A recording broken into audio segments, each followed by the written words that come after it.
Bom, bom dia novamente a todos. Estou assumindo essa última aula aqui do nosso curso, falar da sucessão do colateral, dando continuidade ao que o professor Simão expôs nessas últimas aulas. Aproveitando o ensejo, eu pergunto: alguma dúvida na sucessão do cônjuge, que é a mais difícil e a mais complicada de todas? Se a gente tiver tudo certinho com o cônjuge, eu acho que a gente pode começar com o colateral. Então, dado o silêncio, vamos falar da sucessão do colateral. A sucessão do colateral, ela é a sucessão de quarta classe e somente ocorre, como o professor destacou, quando não há descendentes, quando não há ascendentes e quando não há cônjuge. Como a gente viu lá na primeira ou segunda aula, a questão da contagem de graus é fundamental para a sucessão do colateral, porque os mais próximos excluem os mais remotos. Então, o colateral mais próximo é o colateral de segundo grau, que são os irmãos. Então, a gente começa logo pelos irmãos. Os irmãos, eles têm na sucessão uma questão que é interessante e controversa ao mesmo tempo. Sempre o professor Simão faz uma pergunta, que é quase uma pergunta sociológica, que eu gosto de repetir aqui porque gera alguma interação. Então, sem a participação de vocês, a pergunta fica um pouco inócua. Alguém aqui tem irmãos bilaterais, ou seja, irmãos de pai e mãe, e irmãos unilaterais, ou seja, irmão só de pai ou irmão só de mãe? Alguém aqui tem essa situação jurídica? Certo. Então vamos lá, Morena. Se você se sentir à vontade, ou a Ana ou a Laura, nessa ordem, vocês sentem mais diferença de afeto pelos irmãos unilaterais ou pelos bilaterais?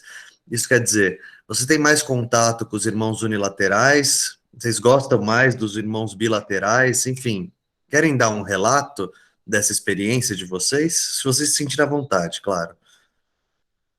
Não tem diferença para Laura. Posso falar? Vai, Ana, por favor. Eu só tenho irmãos unilaterais. E eles são Certo. bem mais velhos que eu.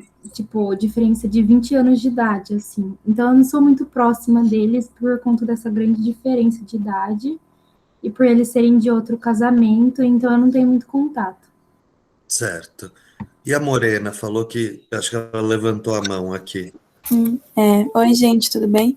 Então, eu Tudo tenho bem. uma irmã bilateral, que inclusive faz faculdade aqui com a gente. Ela tá no segundo ano agora. Então, a gente cresceu junto, né? 1 ano e 11 meses de diferença, então muito próximas. Tudo faz junto, tudo vai junto.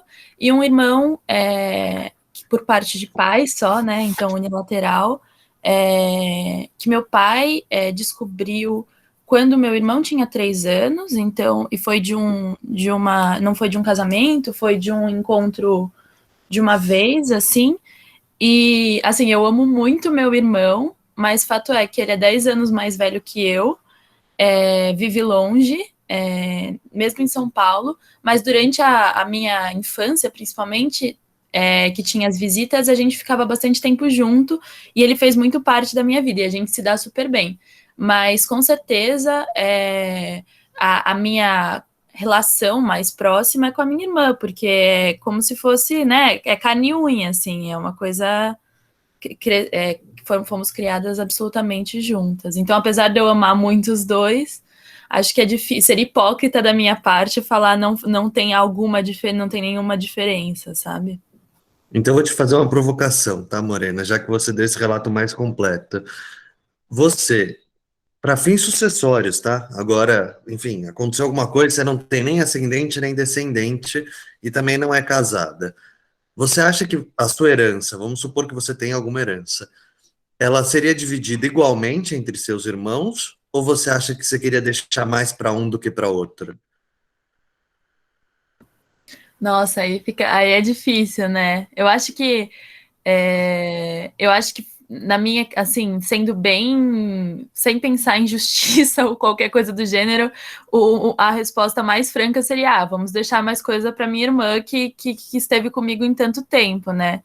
Mas, ao mesmo tempo, eu não sei se seria tão. Eu não sei se faria tanta diferença, assim, também para mim dividir igualmente, sabe? Porque apesar da proximidade, eu reconheço uma vontade de estar junto, sabe? Então, Certo. mas é o mais óbvio falar, quero que fique mais coisa para minha irmã do que para o meu irmão. Mas eu acredito que não seja assim que está disposto na lei, né? Na verdade, é assim que está disposto na lei. É? É, é engraçado isso, porque o código, ele tem raízes sociológicas, né? O direito civil é lindo por causa disso. As regras não nascem do nada. Mas essa regra, ela particularmente gera muita controvérsia. Por quê? Porque, no fundo, o código criou uma distinção entre os irmãos. Tem irmãos que recebem mais do que outros. E, nesse caso, os bilaterais recebem o dobro do unilateral. Ou seja, se você tem um irmão unilateral e um irmão bilateral, esse irmão unilateral vai receber 1/3 da sua herança e o bilateral vai receber 2/3 da sua herança. Enfim, isso é um cálculo complexo que eu vou mostrar para vocês como faz quando tem mais de um irmão de cada lado. Então, esse depoimento ele é bem interessante para a gente começar essa discussão, justamente para a gente ver como existe essa raiz sociológica do direito e por que a sucessão legítima ela fala da vontade presumida do morto. Porque o código entendeu que a gente gosta mais dos nossos irmãos bilaterais do que dos nossos irmãos unilaterais. Mas é óbvio que isso não é uma regra absoluta. Tem casos em que a pessoa gosta mais do irmão unilateral do que do irmão bilateral. Enfim, mas na média, a sociedade e o código, como representativo dessa sociedade, prefere os irmãos bilaterais, tá? Então, aqui a gente já tem a primeira questão da sucessão do colateral, a sucessão do irmão. Agora, como que a gente faz a partilha desses bens deixados entre os irmãos unilaterais e bilaterais?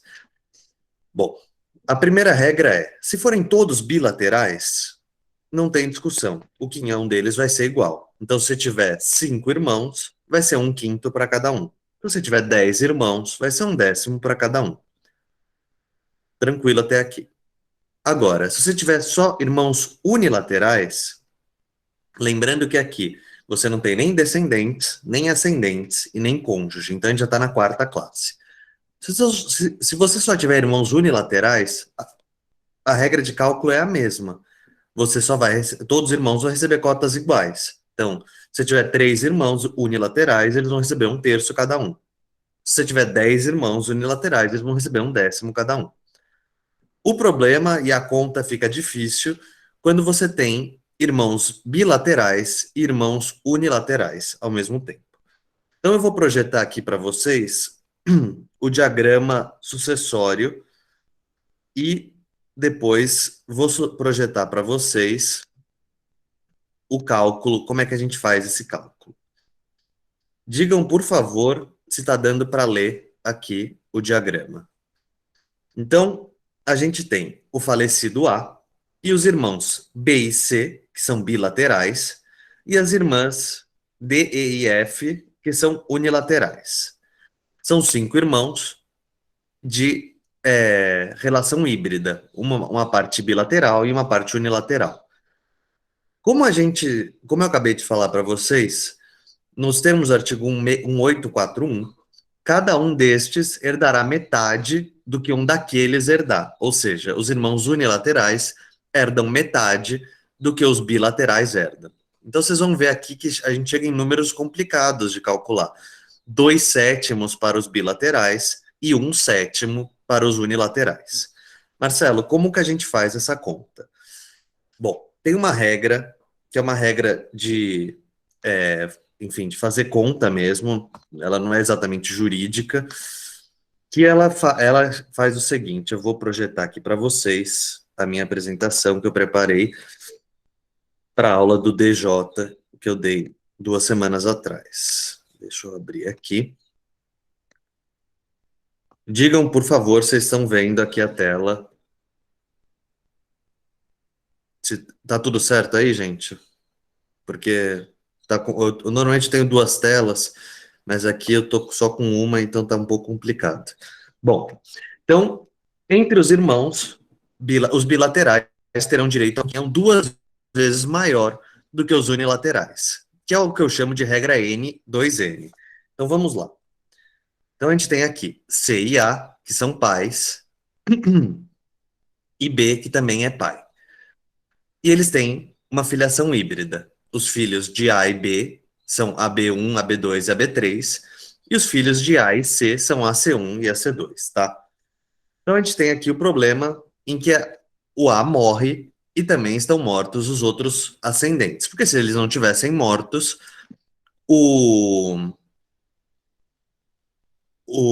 teria a sucessão do ascendente, que é a segunda classe, como a gente viu. E aqui falece o AB1, tá? Então, no AB1, qual que é a situação? AB2 e AB3 são irmãos bilaterais e AC1 e AC2 são irmãos unilaterais. Como que a gente calcula quanto cada um vai herdar aqui? Para os irmãos unilaterais, a gente vai atribuir 1N. E para os irmãos bilaterais, a gente vai atribuir 2N. E a gente vai somar. São 1N mais 1N, 2Ns. Mais 2Ns do irmão AB2, mais 2Ns do irmão AB3. A gente vai chegar num total de 6Ns. E aí é só somar. O AC1 e o AC2 vão receber uma parte em 6, cada um. E o AB2 e o AB3 vão receber 2 partes em 6, que dá 1/3 da herança naquela redução da fração. Então, essa aqui é a regra do AB1 e do AB2. Como isso aqui é bem chatinho e bem complicado, eu pergunto, ficou claro o que é a regra do AB1 e do AB2? Como que a gente calcula essa fração da herança que vai para os irmãos bilaterais e unilaterais? Por favor, respondam aí no chat para eu poder prosseguir.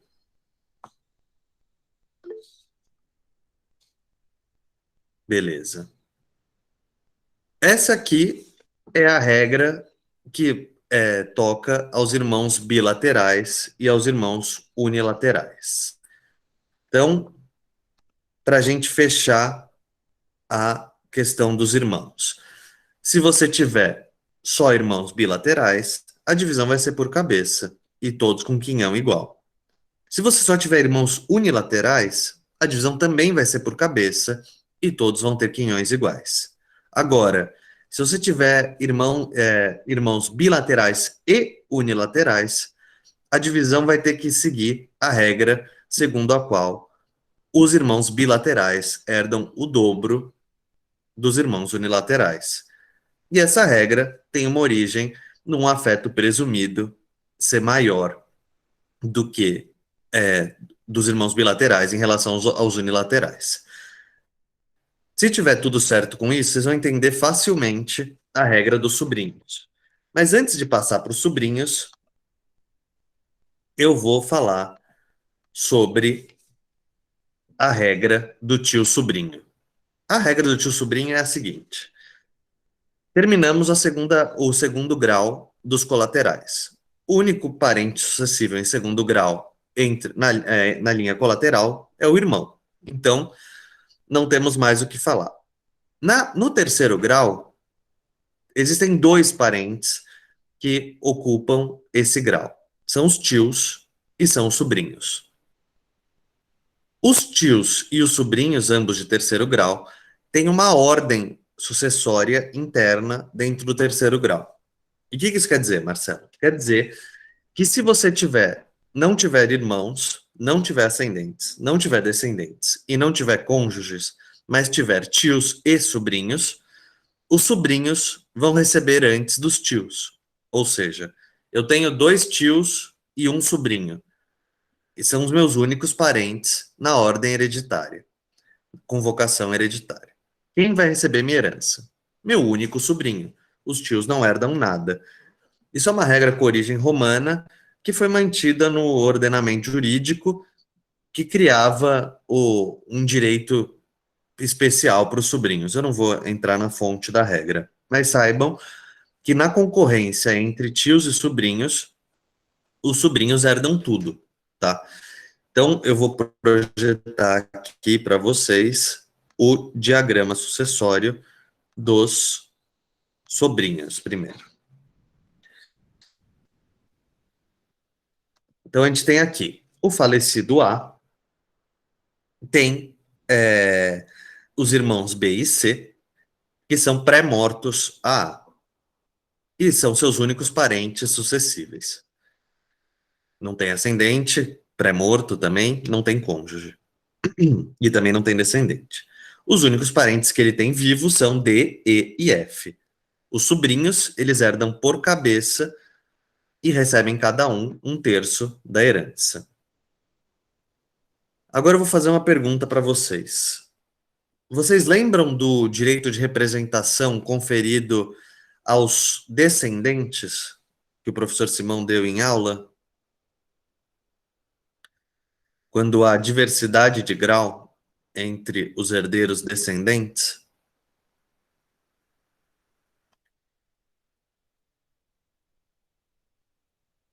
Não lembram?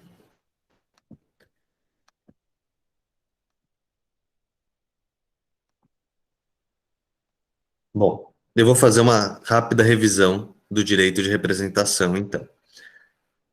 O direito de representação é conferido aos descendentes em grau ilimitado. O que isso quer dizer? Isso quer dizer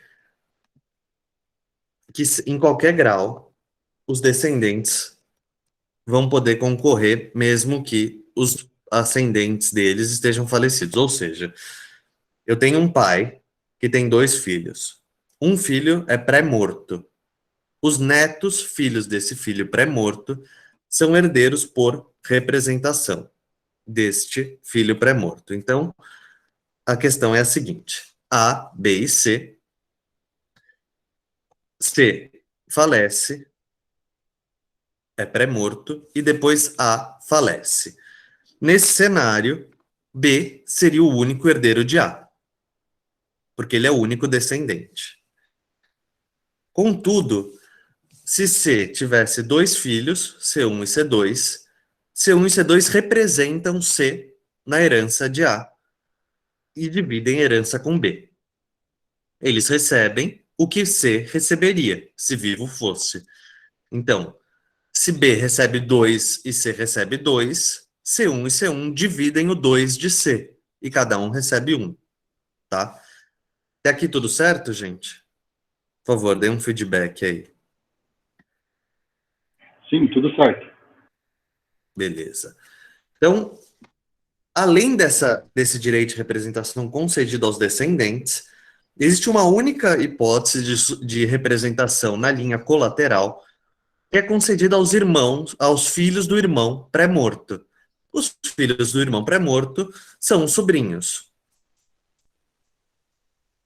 E aqui o nosso gráfico, o nosso desenho. A, B e C. A, B e C são irmãos. C falece, pré-morto, e depois B falece. Os herdeiros de B seriam A e C. Como C é pré-morto, é conferido o direito de representação aos seus filhos, C1 e C2. A receberia 2, C receberia 2, C1 e C2 dividem o que C receberia. Então, cada um recebe 1. E aqui, só para a gente retomar uma coisa, voltando ao gráfico anterior, se B também tivesse falecido, só sobrariam os filhos netos de A, e aí acabaria a segunda classe e não teríamos herança por representação. E aí B1 receberia, junto com C1 e C2, um terço da herança cada um. Então, retomado aqui o direito de representação, eu quero frisar com vocês que Aqui também se aplica, evidentemente, a regra do N2N. Então, se o C, o irmão pré-morto, fosse irmão unilateral, C1 e C2 vão receber metade da herança que caberia a A, irmão bilateral. Tudo certo? Então, vamos prosseguir. Os sobrinhos, então, recebem com preferência aos tios. Mas não havendo sobrinhos, não havendo irmãos, o terceiro grau tem também os tios. Então, fechando a regra do tio sobrinho, do 1843, que diz: na falta de irmãos, herdarão os filhos destes, e não os havendo, os tios. É uma ordem sucessória que privilegia primeiro o segundo grau, e depois o terceiro grau, primeiro os sobrinhos e depois os tios. Qual a questão aqui depois do terceiro grau? O quarto grau. E no quarto grau, nós temos três parentes sucessíveis: os primos, os tios-avós e os sobrinhos netos. Aqui, o código não criou distinção entre primos, tios-avós e sobrinhos netos.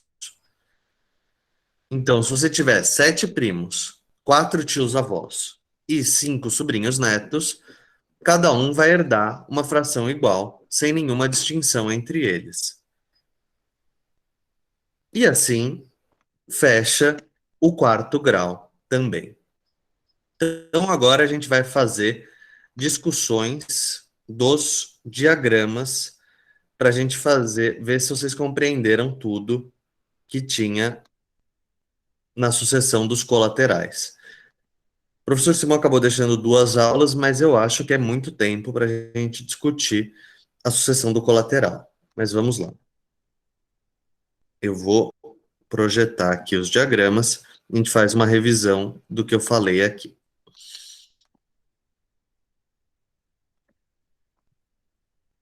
Então, a gente tem, em primeiro lugar, o falecido A. Ele deixa 2 irmãos, um bilateral e um unilateral. Se houver um bilateral e um unilateral, o bilateral recebe 2/3 e o unilateral recebe 1/3, porque ele tem que receber o dobro do unilateral. É a regra do N e 2N que eu expliquei para vocês na lousa. A regra fica mais complicada quando há pluralidade de irmãos, uma maior pluralidade, né? Porque 2 também já é plural. E aí, eu recomendo fortemente que na hora que vocês forem resolver esse exercício em prova, vocês efetivamente façam a regra e o diagrama por escrito, porque senão, inevitavelmente, vocês confundem. Eu já corrigi muita prova de sucessões e sempre acabam errando o cálculo. A regra do N2N resolve muito bem esse erro de cálculo. Se não, se não houver distinção entre os irmãos, se forem todos bilaterais, cada um receberá uma parte igual. Se forem 2 irmãos, cada um receberá 50% da herança ou metade da herança. A mesma coisa se ambos forem unilaterais. Ambos receberão partes iguais, 50% da herança ou metade da herança. Aqui vamos para os sobrinhos. Se todos os seus irmãos forem pré-mortos, vamos ao terceiro grau, que é composto pelos sobrinhos. Se você tem 3 sobrinhos, não se partilha por estirpe, eles recebem por cabeça, cada um receberá uma parte igual, e, nesse caso, com 3 sobrinhos, será 1/3 para cada um. Se fossem 5, seria 1/5 para cada um. Não importa a estirpe, porque o código aqui entende que com o fim do segundo grau, os herdeiros sobrinhos herdam por cabeça e não por estirpe. Contudo, se houver... Ah, não, aqui é também se os irmãos forem unilaterais, os sobrinhos forem sobrinhos unilaterais, também cada um vai receber um terço. A confusão acontece quando você tem irmãos unilaterais e bilaterais. Aqui B é irmão bilateral e C é irmão unilateral. Se B é irmão bilateral, ela receberia, se viva fosse, o dobro de C. Então ela receberia 2 terços e C receberia um terço. Os filhos de B, D e E, recebem cada um terço ou 2 sextos, como diz aí no gráfico, no diagrama. E C, que receberia um terço, os seus filhos recebem um sexto cada um. Mas, Marcelo, isso aqui não contraria o que você falou, que se acabar uma linha, um grau, o próximo grau herda por cabeça? Contraria. Contudo, o código tem regra expressa no parágrafo 2º do artigo 1843, que diz que se concorrerem com filhos de irmãos bilaterais com filhos de irmãos unilaterais, cada um destes, os filhos dos irmãos unilaterais, herdará a metade do que herdará um daqueles. Então ele replica aqui a regra do irmão unilateral e o irmão bilateral. No fundo, a gente refaz a regra do N2N e depois partilha por estirpe.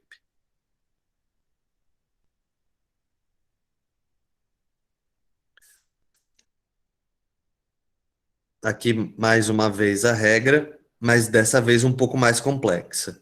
Então você tem um irmão bilateral B, um irmão unilateral C e outro irmão bilateral B, D de dado, e 5 sobrinhos. Pela regra. Vamos lá, Lígia. Eu falei para vocês que o direito de representação ele só acontece quando há diversidade de grau, quando há diversidade de grau. E nesse caso, não há diversidade de grau, são todos herdeiros de terceiro grau, porque todos os irmãos de segundo grau são pré-mortos ao falecido A. Entendeu por que não há direito de representação aqui? Eles estão herdando todos por cabeça e não por representação, mas partilhando aqui por estirpe.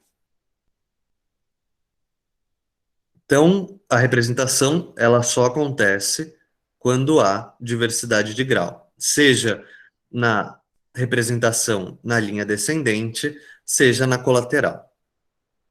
Então, aqui, os filhos unilaterais recebem metade do que aquilo, os sobrinhos unilaterais recebem metade daquilo que os bilaterais recebem.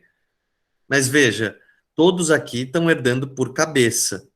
Eles não herdam por estirpe. Então, se vocês olharem, a regra do N2N são 3 bilaterais, que dá 6, e 2 unilaterais, que dá 8. E aí vocês vão ver que quem é bilateral vai ficar com 2/8 e quem é unilateral vai ficar com 1/8. Essa regra é interessante porque se você findar o segundo grau, todos do terceiro grau herdarão por cabeça e não por estirpe. No direito de representação, seria o contrário. Eles herdariam no lugar de C ou no lugar de D. Mas teria de haver alguém na linha, no segundo grau, ainda vivo, para poder haver o direito de representação. Se isso aqui ficou claro, que eu acho que é o mais difícil da linha colateral, eu posso prosseguir? Marcelo, tudo bem? Eu só não entendi. Aqui herda por cabeça, certo? Isso. Olha lá o parágrafo 1º. Se concorrerem à herança somente filhos dos irmãos, herdarão por cabeça. E aí, independente de ser bilateral ou unilateral, herda por cabeça. Isso. Tá, então tá bom, obrigada. E aí, o fato de ser bilateral ou unilateral só vai implicar o quantum da herança. Então, o, o quanto a parcela, o quinhão que esse cara, o herdeiro unilateral ou bilateral, vai receber, vai ser determinado pelo parágrafo 2º. O bilateral recebe o dobro do unilateral. No fundo, ele espelha a regra dos irmãos. Só que continua herdando por cabeça. Por quê? Porque não é direito de representação aqui. Acaba a segunda linha, eles estão herdando todos por direito próprio. Mais alguma dúvida, gente? Obrigada. Aí aqui a regra do tio-sobrinho que eu falei para vocês. O falecido A tem um irmão, uma irmã no caso, e um tio vivo. Todos os outros, o avô e o pai de A, estão mortos, pré-mortos. E a irmã também pré-morta. Então essa irmã tem uma filha, que é a sobrinha de A. E A também tem um tio, irmão do seu pai. Todos, ou seja, o tio e a sobrinha, são parentes de terceiro grau. Mas nesse caso, pela regra do caput do artigo 1843, o sobrinho afasta o tio. Então, o sobrinho herda 100% da herança deixada por A.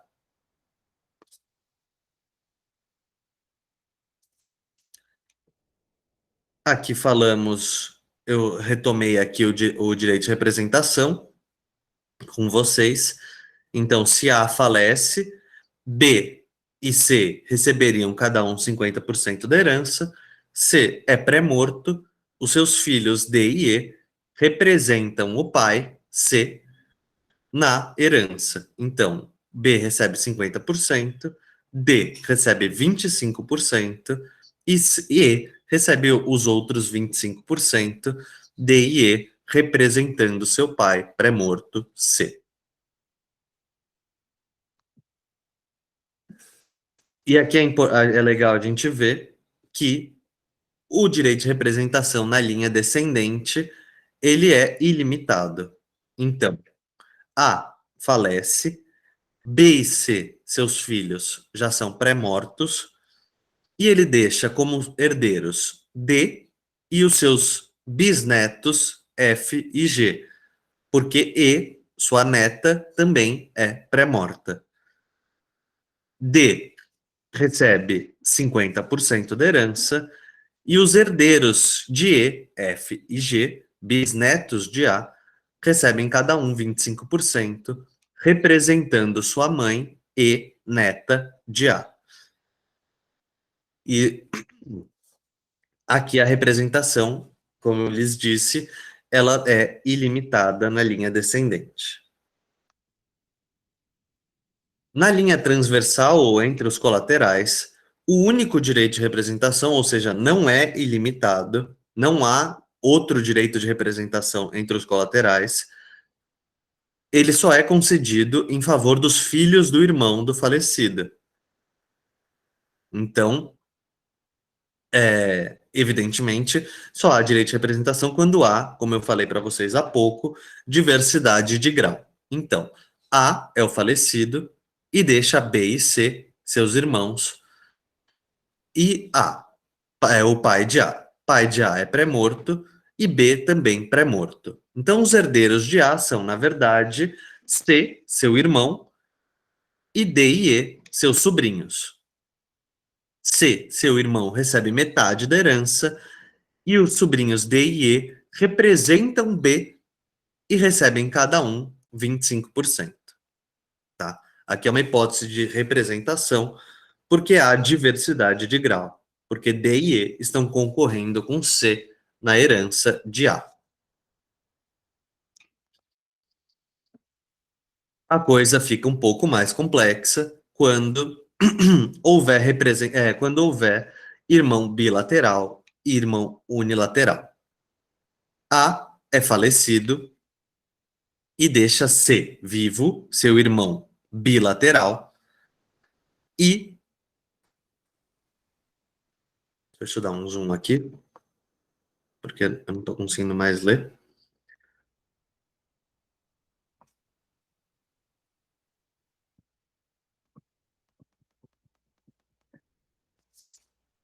deixa os irmãos C, o irmão C vivo e os sobrinhos G, E, F e G também vivos. Os sobrinhos, eles herdam por representação. Eu tenho a impressão que esse diagrama está errado. Mas tudo bem. Depois eu verifico isso com vocês. Porque aqui ele não faz a distinção de bilateral e unilateral. Ajustar a largura. Não é D e D? Desculpa? Não é o D e o D que são unilateral e bilateral, com os herdeiros, os filhos deles? É uma situação estranha essa. Mas, gente, eu vou conferir isso com o professor Simão depois, porque aqui eu acho que esse diagrama ou ele está equivocado, porque ele não cria a diferença dos irmãos bilaterais. Porque, olha, aqui... Ah, agora eu entendi o que está acontecendo. Agora eu entendi o que está acontecendo. A diferença Dar o não zoom é de dos novo, eu explico sobrinhos. para vocês. Tem sobrinho Porque aqui, de o que está irmão acontecendo unilateral e sobrinho de irmão bilateral. é a representação aqui. Por isso que eu confundi, desculpa, gente.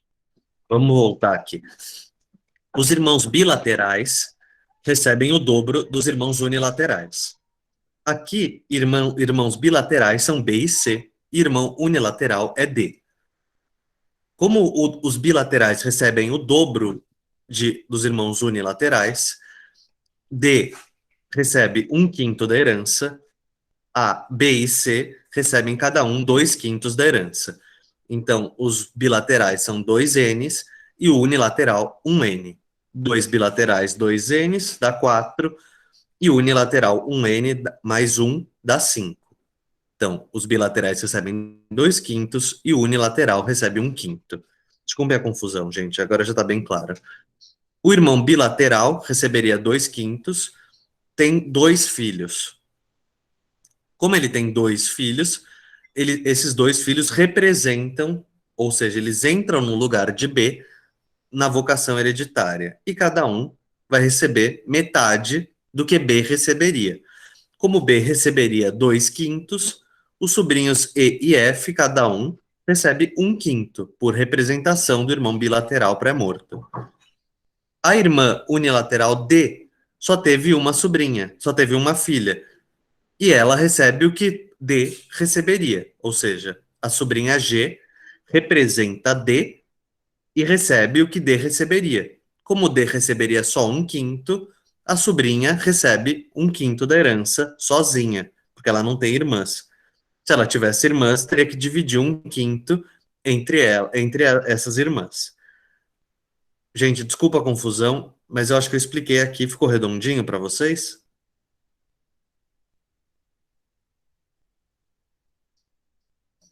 Acho que sim. Quem receberia 1/5 ou 2/5, os dois, são os sobrinhos, né, no final. Por exemplo, se B tivesse só um filho, esse filho receberia 2/5, porque ele é irmão bilateral. Mas como ele tem 2 filhos, os filhos têm que dividir entre eles a herança de B. Eles representam B nessa herança. E assim a gente termina os diagramas sucessórios. Eu vou parar a apresentação e perguntar para vocês se ficou alguma dúvida na sucessão dos colaterais. Falamos dos irmãos, que tem os bilaterais e os unilaterais. Falamos do terceiro grau, da regra do tio-sobrinho. Retomamos toda a questão do direito de representação. E falei também que no quarto grau, que é o último grau com herdeiros com vocação hereditária, não há distinção, ou seja, primos, tios-avós e sobrinhos-netos recebem quinhões iguais em concorrência entre si, independentemente da sua posição na família. Aproveito então para perguntar, há alguma dúvida? Posso encerrar esse bloco? Porque, na verdade, eu acho que é o último bloco. Se não houver nenhuma dúvida, eu vou cortar aqui a gravação e a gente faz uma última conversa antes de encerrar a aula. Então, perfeito.